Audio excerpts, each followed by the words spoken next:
Ever feel like your life is a never-ending scroll, chasing a sense of purpose that always seems just out of reach?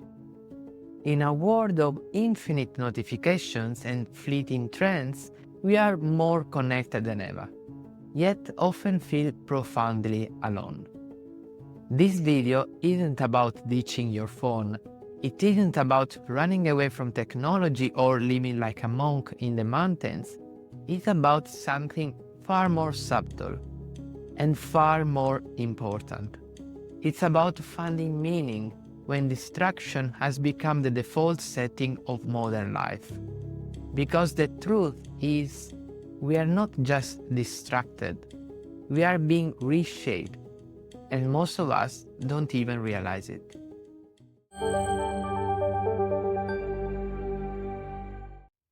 We like to think we are in control.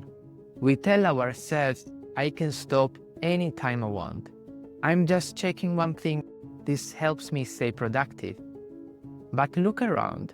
How often do you reach for your phone without thinking? How often does silence feel uncomfortable, even threatening? How often do you feel the need to fill every empty moment with stimulation? Welcome to the always on trap. Today, your phone is no longer just a tool. It's an extension of your nervous system. Every notification is a small electric pulse to the brain.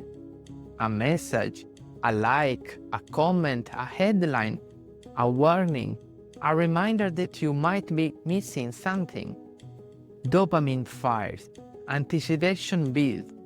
You check, you refresh, you scroll.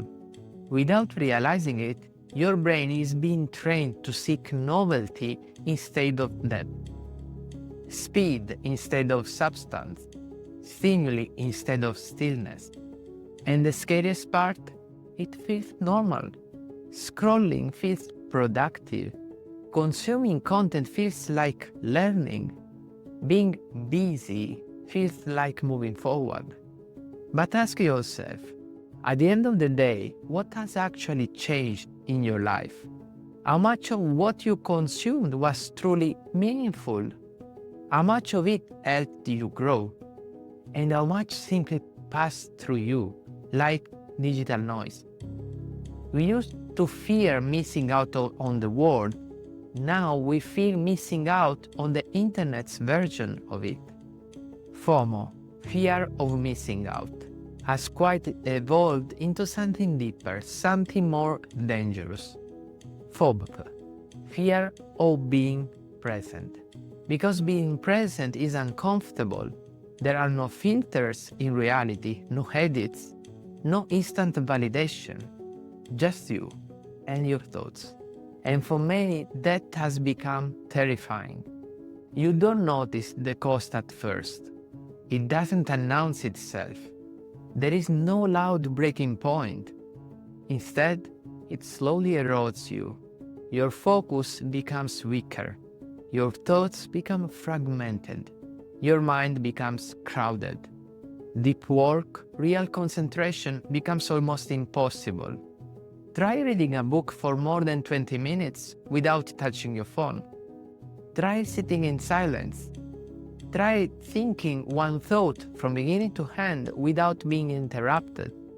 For most people, it feels unnatural now. And the damage is not just intellectual, it's emotional. When every moment is filled with distraction, you no longer process your feelings. You don't sit with sadness long enough to understand it. You don't honor the quiet signals of stress, anxiety, or dissatisfaction. Instead, you cover them with noise, with content, with entertainment. And slowly, without realizing it, your emotional intelligence weakens. You lose touch with yourself. Then comes the search for external validation, likes, views, shares, followers, approval. Small digital symbols begin to replace real internal meaning.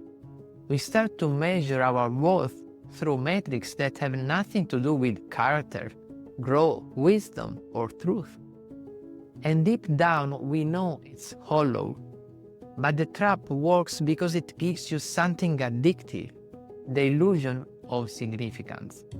It makes you feel seen, even when no one truly sees you. It makes you feel connected, even when you feel more alone than ever. In the past, power belonged to those who controlled land, gold, or armies. Today, power belongs to those who can control their own attention. So how do you reclaim it in a world designed to steal it?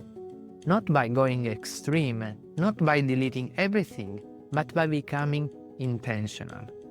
We need a new form of minimalism for a digital age, digital minimalism 2.0. This doesn't mean less technology, it means better decisions. Start by performing a simple notification audit. Ask yourself, does this app serve my highest goals? Or does it just feed my impulses? Does this notification add value to my life or take it away? Turn off anything that is not truly essential. Now, here's the counterintuitive part. You must rediscover boredom. Boredom is not an enemy. It's the birthplace of creativity, insight, and clarity. It is in the boredom that the mind begins to wander, and in wandering, it reconnects with deeper layers of itself. Some of your greatest ideas, your strongest realization, your most honest truth will meet you there, in silence.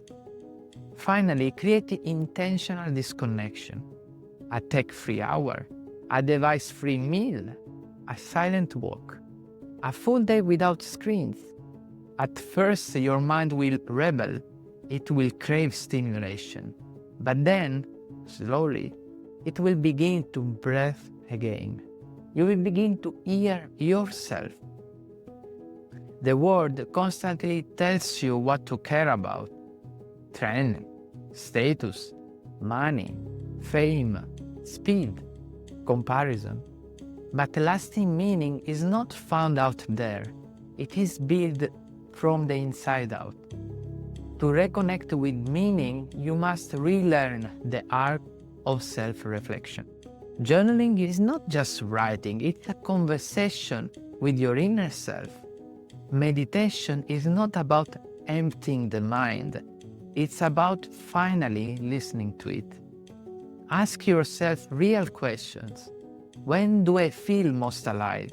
What type of work feels meaningful to me? What kind of person do I want to become? What do I value when no one is watching? Your answers won't go viral. They won't be trendy, but they will be true. And truth is the foundation of meaning. When you identify your core values, something changes. Suddenly, the world becomes less loud, less confusing, less tempting, because now you have a compass. And when you have a compass, you don't chase every shiny thing. You move with purpose. Meaning is not found in dramatic moments. It is built in small, consistent, intentional choices. It is in choosing a deep conversation over endless scrolling, choosing moment over numbness, choosing creation over consumption. Relationship becomes more sacred when they are not filtered through screen. Sit with someone, listen to them, really listen. The human nervous system is not designed for digital connection, it's designed for presence, touch, eye contact, silence. Also create something, write, paint, build, plan, compose, learn. When you create, you step out of the role of observer and into the role of author. You stop living passively and start participating in your own existence. This is where meaning lives, in contribution, in authenticity, in conscious living. Meaning isn't something you find, It's something you build every single day, by the way you think, by the way you act, by the way you choose to spend your limited, beautiful, fragile time. Because in the end, your life is not a feed, it's not a trend, it's not a highlight reel, it's a story. And the question is not, what did I watch today? But what did I live today? If this video resonated with you, don't just click away. Sit in silence for a moment after it ends. Ask yourself, where is my attention going? And is this worth the cost? Then, if you are ready, take one small step back toward yourself today. And if you want to keep exploring these questions about life, identity, consciousness, and meaning, subscribe to Lumina Thinking. Here, we don't offer easy answers. We offer better questions. And sometimes better questions can change your entire life.